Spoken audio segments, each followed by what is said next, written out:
अपायकारक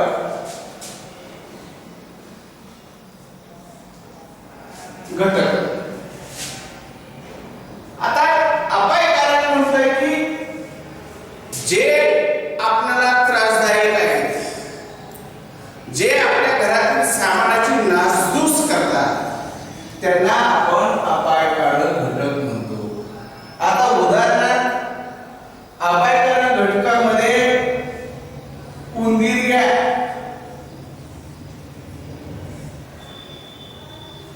त्याच्यानंतर घुशी घ्या, घुशी म्हटलं चल घुशी घ्या। तर हे जे आहे उंदीर, घुस, झुरळ यासारखे जे आहे सजीव आहे, तर ते अपायकारक घटक आहेत। आणि त्याच्यामुळे काय होतं की घरातील सामानाची नासधूस केली जाते, कुरतडली जातात, अतिशय महत्त्वाच्या ज्या वस्तू असतात त्या कुरतडतात, म्हणून त्याला आपण अपायकारक घटक म्हणतो। आणि त्याचबरोबर उवा, गोची यामुळे अनेक रोग पसरतात। आता रोगांचा जो प्रसार असो, रोगांचा जो प्रसार आहे,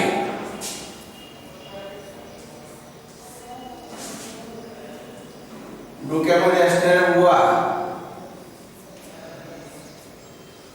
गोची,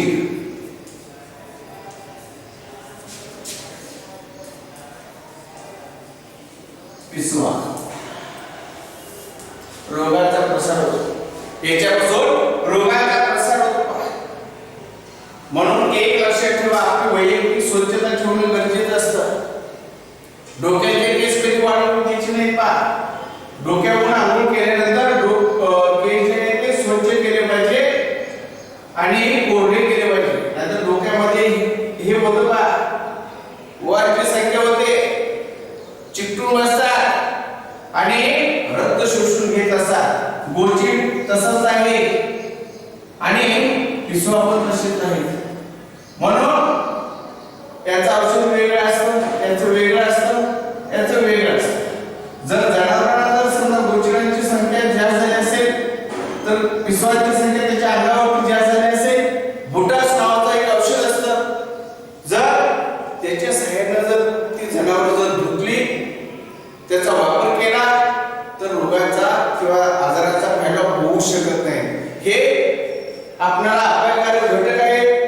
त्याचबरोबर काही विषारी पाणी, त्याच्यामध्ये साप, आता विषारी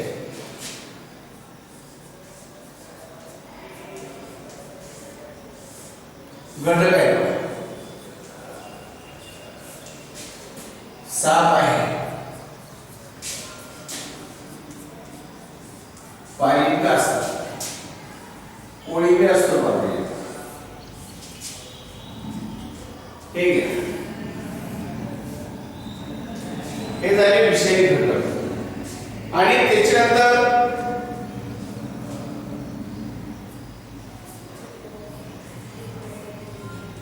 तुम्हाला एक उदाहरण सांगतो, 2 दिवसाचं एक उदाहरण आहे। एका स्त्रीला सापामध्ये पण जाती असतात, कारण प्राण्यांची ही जी संख्या आहे याच्यामध्ये एकच जात असते असं नाही। ही जी साप, हा जो साप आहे, तर या सापामध्ये अनेक जाती असतात। काही जाती बिनविषारी असतात, काही विषारी असतात। तर पाण्याच्या मध्ये तसंच असतं आणि याच्या पण मध्ये तशाच प्रकारे त्याचं वर्गीकरण केले असतं। जो त्याच्यामध्ये विष असतं, सगळ्यामध्ये विष असतं असं नाही, कारण हे तुम्हाला विषारी घटक सांगितलेले आहे, तर त्याच्यामध्ये प्रकार असतात, त्याच्यामध्ये वर्गीकरण केले असतं, त्याच्यामध्ये विभागणी केली असते आणि त्या गटामध्ये जे विषारी असतील किंवा बिनविषारी असतील।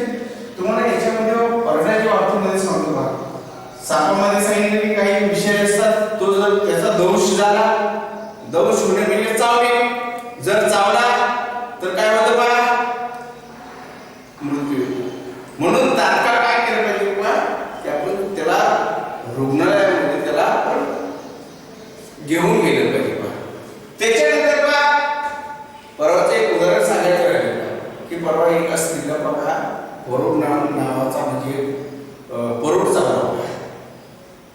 त्याच्यामध्ये सुद्धा वेगवेगळे जाती असतात, प्रकार असतात, विषारी असतात, बिनविषारी असतात आणि तो क्वचित ठिकाणी पण दंश करत असतो कधीतरी.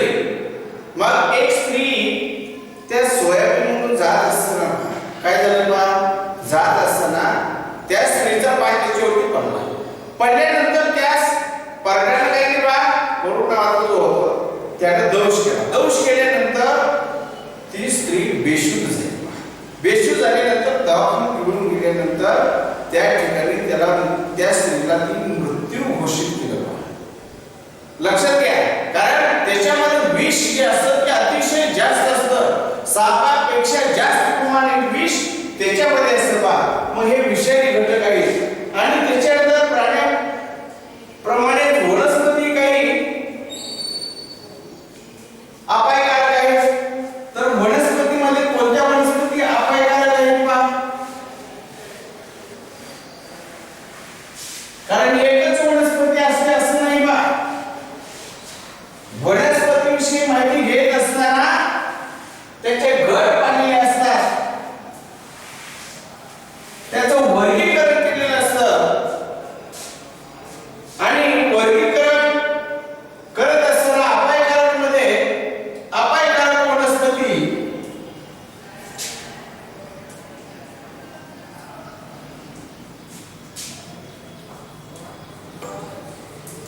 वनस्पतीमध्ये गाजर गवत घ्या. हे गाजर गवत तण आहे आणि अमरवेल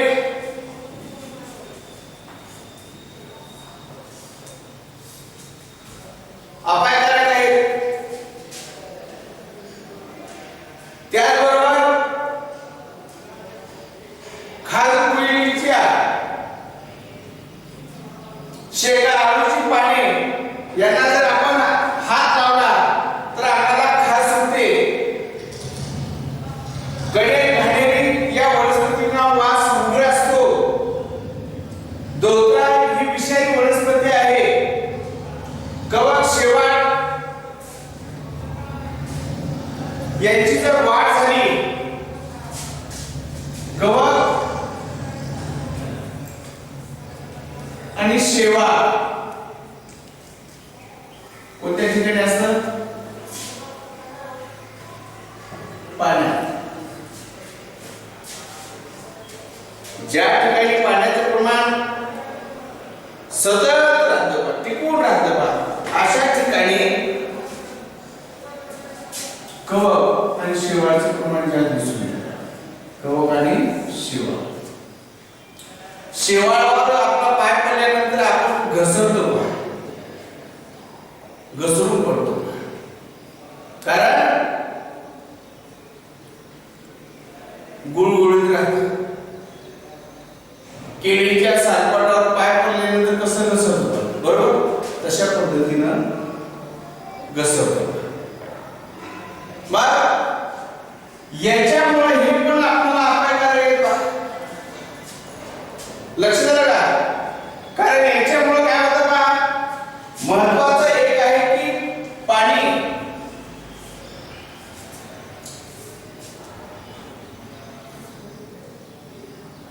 हे पाण्यामध्ये आढळून येतं आणि पाणी काय होतं ना, दूषित.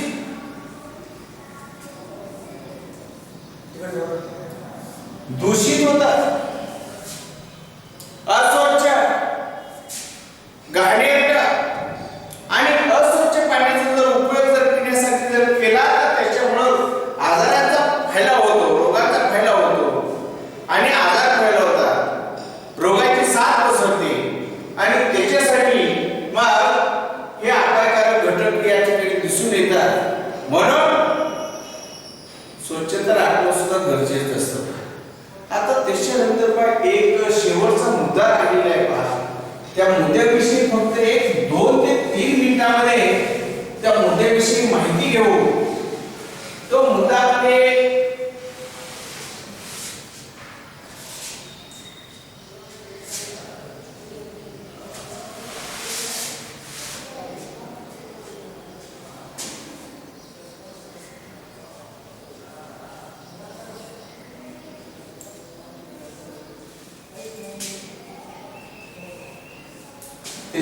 त्याच्यामध्ये गट असतात.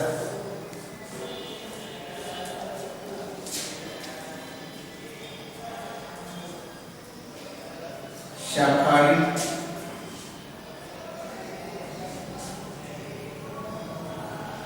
मांसाहारी, दोन गट. इथे दाखवलेले आहे फक्त मांसाहारी. मी तुम्हाला तुलना करायला सांगितलेलं नाही पहा. एक तुमच्या लक्षात येण्यासाठी सांगितलं की हिंस्र म्हणजे मांसाहार करणार. जंगलामध्ये अनेक प्रकारचे वेगवेगळ्या प्रकारचे प्राणी आढळून येतात.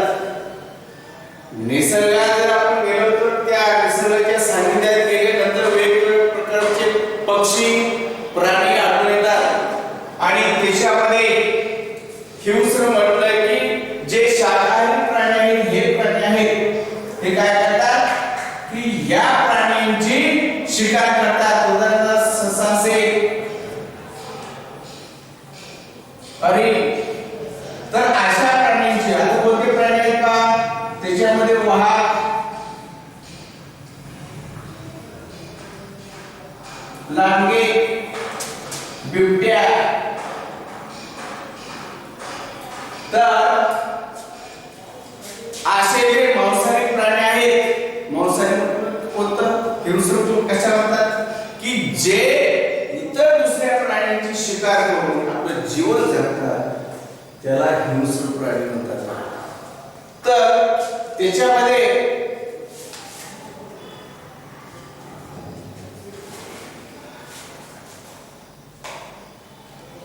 जर या प्राण्यांना त्याचं प्रमाण म्हणजे त्यांचा जर आहार किंवा इतर प्राण्यांची जर शिकार झाली नसेल तर हे प्राणी काय करतात की मानव वस्तीमध्ये ज्या ठिकाणी मानव जात राहते, ज्या ठिकाणी वाड्या वस्त्या असतील अशा ठिकाणी येऊन मग जनावरे असतील, इतर प्राण्यांची ती काय करतात शिकार करतात आणि मग आपलं जीवन जगतात. म्हणजे इतर मानव जातीला पण त्रास होतो.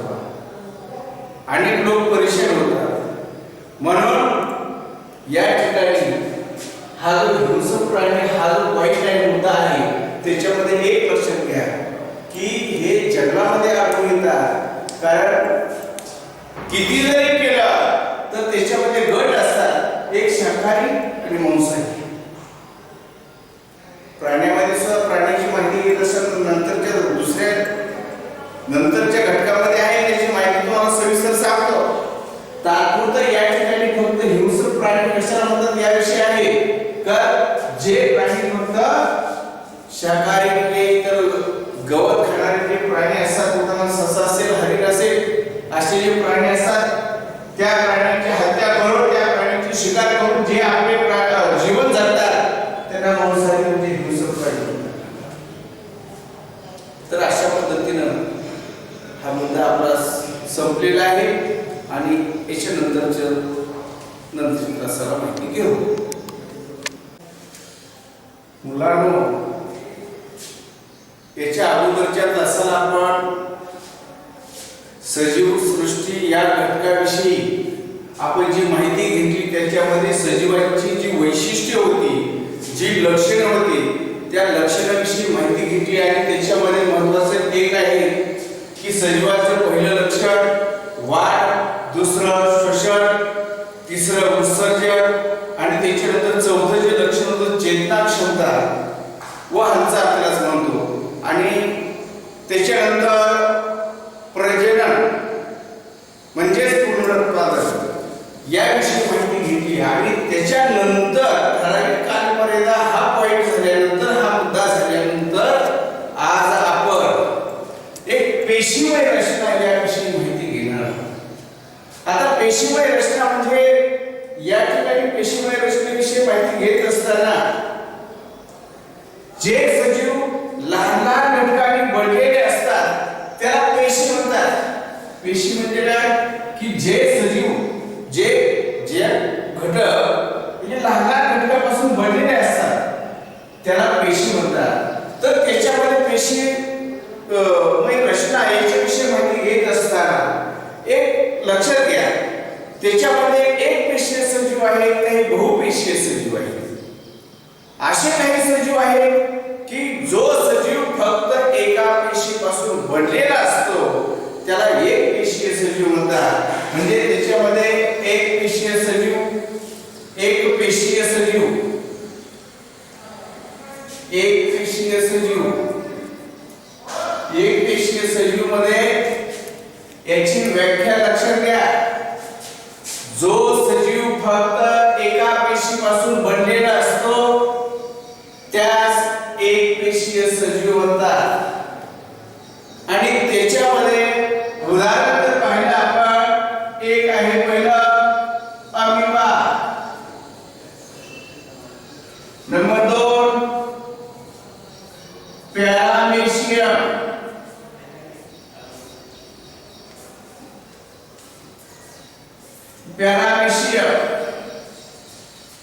क्लोरेला, युग्लिना असे अनेक एकपेशीय सजीव आहेत की ज्यांचं शरीर फक्त एका पेशीपासून बनलेलं असतं. आता हे जे आहे ते फक्त एका पेशीपासून बनलेले असतात. तुम्हाला हे दाखवतो मी एक आकृती काढलेली आहे आणि ही आकृती आता या ठिकाणी पहा. अमिबाची आकृती आहे. आता हा जो अमिबा असतो लक्षात आला त्याचा आकार जल पाण्याच्या डबक्यामध्ये हा अमिबा आढळून येत असतो. एक थोडक्यात ज्या ठिकाणी पाण्याचं डबकं असतं त्या पाण्याच्या डबक्यामध्ये हा अमिबा आढळून येत असतो. त्याला पाहिजे तसा तो आकार बदलत असतो पहा, तसा तो अमिबा असतो. आणि त्याच्यामध्ये जर माहिती घेत असताना आता या ठिकाणी आकृती काढल्यानंतर पहा रिक्तिका आहे, संकोची रिक्तिका, अर्धरिक्तिका आणि हा जो भाग असतो हा महत्वाचा भाग म्हणजे पेशी केंद्र. सांगण्याचं तात्पर्य एक आहे की हा जो सजीव आहे तो फक्त एका पेशीपासून बनलेला आहे. तर या ठिकाणी स्पष्टपणे आपल्याला आकृती दिसते आणि तीच आकृती याच्यामध्ये दाखवली. ही जी आकृती आहे याला पाहिजे तसं तो आकार तो अमिबा एका पेशीपासून बनलेला. आणि त्याच्यानंतर या ठिकाणी पॅरामेशियमची आकृती आपल्याला दाखवली आहे. हा पॅरामेशियम आहे. लक्षात आलं, हा पॅरामेशियम आहे. म्हणजे हे एक पेशीय सजीव झाले. आणि त्याच्यानंतर बहुपेशीय सजीवामध्ये जे सजीव अनेक पेशीपासून बनलेले असतात त्यांना बहुपेशीय सजीव म्हणतात. म्हणजे जे सजीव तो नंबर बहुपेशीय सजीव.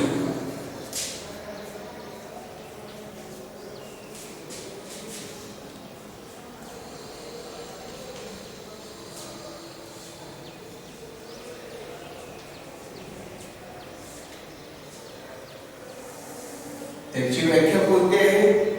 जे सजीव एकापेक्षा अनेक पेशीपासून बनलेले असतात त्याला बहुपेशीय सजीव म्हणतात. आता त्याच्यामध्ये उदाहरण जर पाहिलं तर आपलं घ्या माणूस, उंदीर, गाय, बैल, शेळी, मेंढी, झुरळ. तर असे अनेक सजीव आहेत, प्राणी आहेत की ते एकापेक्षा अनेक पेशीपासून बनलेले असतात. त्याला बहुपेशीय सजीव म्हणतात.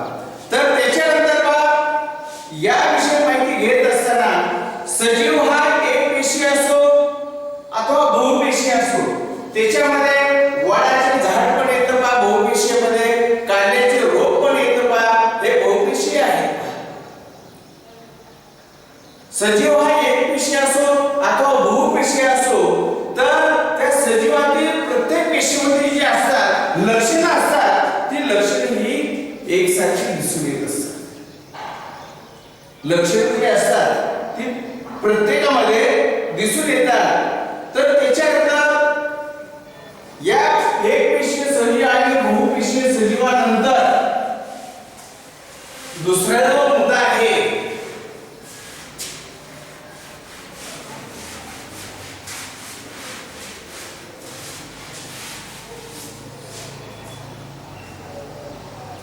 उपयुक्त सजीव.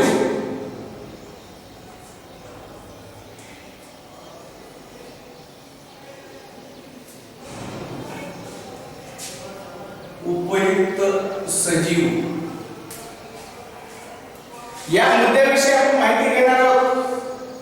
आपल्याला माहिती आहे घरगुती आणि औद्योगिक कामासाठी उपयोगासाठी वनस्पती आणि प्राण्यांचा उपयोग होतो. त्याचबरोबर आता उदाहरणार्थ घरगुतीमध्ये अनेक वनस्पतीचा वापर करत असतो. वनस्पतीमध्ये उदाहरणार्थ भाजीपाला म्हणा, मेथी असेल, बटाटे असतील, कांदे असतील, त्याचबरोबर सफरचंद असेल, केळी यांचा आपण आपल्या आहारामध्ये दैनंदिन जीवनामध्ये वापर करत असतो. मेथी घ्या, सजीवामध्ये मेथी, कांदे या वनस्पती आहेत.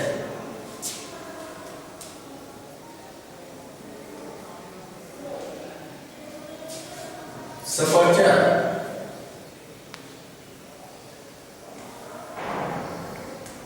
यांचा आपण आपल्या दैनंदिन आहारामध्ये वापर करत असतो. कोणत्या दैनंदिन या वनस्पती आहेत, उपयुक्त सजीव आहेत, यांचा आपण दैनंदिन आहारामध्ये वापर करत असतो. कारण हे महत्त्वाचं अन्न पदार्थ आहे, अन्न घटक आहे, त्याचा उपयोग आपण आपल्या आहारामध्ये करत असतो. त्याचबरोबर काही वनस्पती अशा आहेत की त्या वनस्पतींचा वापर करतो कशासाठी? औषध म्हणून. शतावरी आहे, अडुळसा आहे, त्याच्यानंतर हिरडा आहे, बेहडा. आता या ठिकाणी अडुळसाची वनस्पती त्या ठिकाणी आकृती काढली आहे. अडुळसा ही आकृती आपल्याला स्पष्टपणे दिसते. तर ही औषधी वनस्पती आहे. तुळस आहे, अडुळसा नावाची वनस्पती आहे. या ठिकाणी बहुविशिष्ट हे झालं आपले. तर अडुळसा ही वनस्पती जी आहे ती औषधी वनस्पती आहे. त्याच्यानंतर हिरडा ही औषधी वनस्पती आहे. मग अशा वनस्पतींचा वापर आपल्या दैनंदिन जीवनामध्ये करत असतो आणि केला पाहिजे. कारण वनस्पतीचा उपयोग, निसर्गातील वनस्पतीचा उपयोग आपल्या दैनंदिन आहारामध्ये होत असतो आणि वनस्पती ही जतन करून ठेवणे हे आपलं काम आहे. त्याचबरोबर निसर्गाचा समतोल टिकवून ठेवण्यासाठी वृक्षारोपण सुद्धा करणं गरजेचं असतं. आता हे झालं वनस्पतीच्या बाबतीत. वनस्पतीच्या बाबतीत झाल्यानंतर त्याच्यानंतर प्राण्यांचा उपयोग कशासाठी होतो माहिती आहे आपल्याला? कुत्रा घ्या, गाय घ्या, म्हैस घ्या, यांचा उपयोग, मांजर आपण घरगुती कामासाठी वापरतो. घरगुती कामासाठी म्हणजे काय? कुत्र्याचा उपयोग कशासाठी होतो? उपयुक्त सजीव आहे. उपयुक्त सजीव मध्ये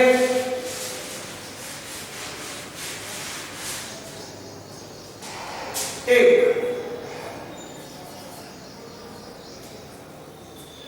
गाय,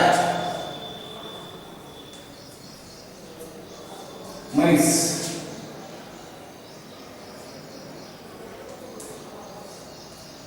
कुत्रा आणि मांजर यांचे उपयोग तुम्हाला माहिती आहे. एक लक्षात घ्या, गायीपासून दूध मिळतं, म्हशीपासून दूध मिळतं, कुत्रा घराचं रक्षण करतो आणि मांजर पण घराचं रक्षण करतं. कसं? समजा एखादं सापाचं जर पिल्लू आला असेल, उंदीर असेल, घरामध्ये उंदीर असेल, तर त्याच्याकडे लक्ष ठेवून जागरूक करण्याचं काम ही मांजर करत असतं. हे पाळीव प्राणी आहेत, उपयुक्त आहे. लक्षात आलं का? मग त्याच्यानंतर कोंबड्याचा उपयोग, त्याच्यानंतर कोंबडा आता यांचा वेगळा आणि यांचा वेगळा. कोंबडा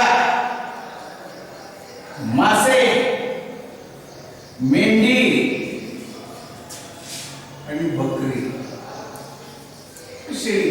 लक्षात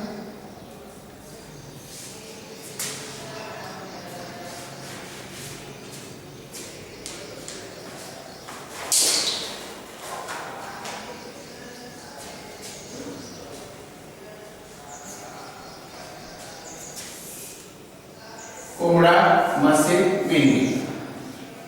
तर याचा उपयोग कशासाठी होतो? मांसाहार करण्यासाठी. बरोबर, यांच्यापासून मटण मिळते. लक्षात आलं?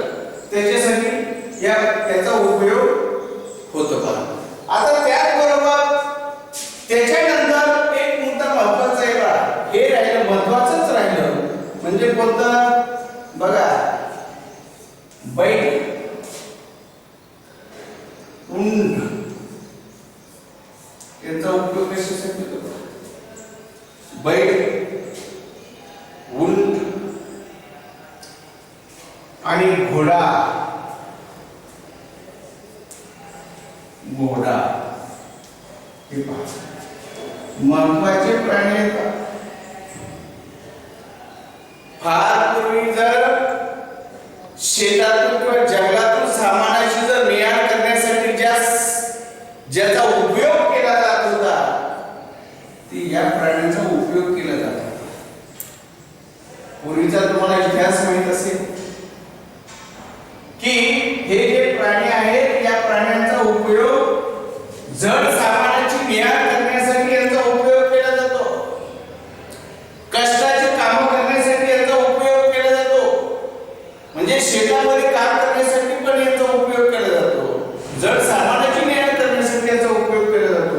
म्हणून हे अतिशय उपयुक्त सजीव आहे, जे बहुपेशीय सजीव आहे. आणि त्याच्यानंतर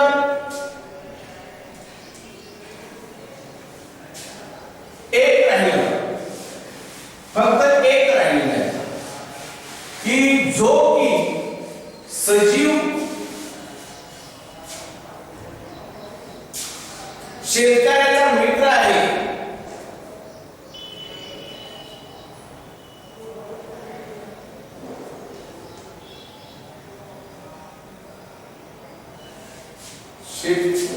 शेतकऱ्याचा मित्र, एक लक्षात घ्या, शेतकऱ्याचा मित्र म्हणून ज्याला आपण ओळखतो तो म्हणजे गांडूळ.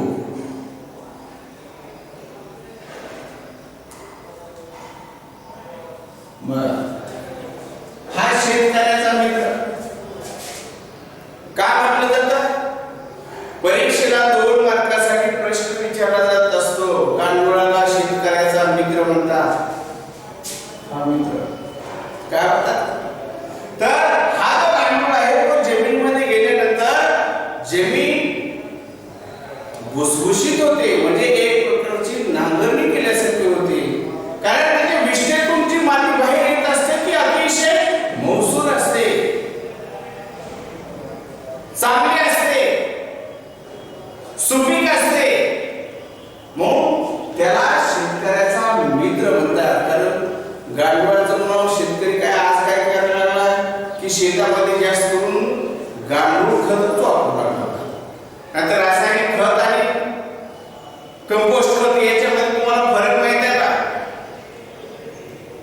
रासायनिक खताचा वापर करत असताना हे सांगण्यामध्ये एक सांगतो का की रासायनिक खतामध्ये जी उष्णता असते ती जास्त असते, खारटपणा असतो तो रासायनिक खतामध्ये जास्त असतो. त्याच्यामुळे जमिनीची जी सुपीकता असते ती कमी होऊ लागली. आणि हे गांडूळ खत जे आहे किंवा हा गांडूळ प्राणी आहे याचं जर संख्या शेतामध्ये जर जास्त असेल तर रासायनिक खताऐवजी हा गांडूळ शेत भुसभुशीत करतो. कसा करतो? भुसभुशीत करतो आणि सुपीक करतो बा. आणि त्याच्यामुळे काय होतं की जमीन चांगली राहते, नांगरणी केल्यासारखी राहते आणि उत्पन्न चांगले मिळतं बा. म्हणून आज आपण शेतकरी सुद्धा काय करायला विचार करू लागला की गांडूळ सेंद्रिय खत म्हणतो की गांडूळ खत वापरून शेतातून जास्तीत जास्त उत्पन्न काढण्याचा प्रयत्न करू लागला.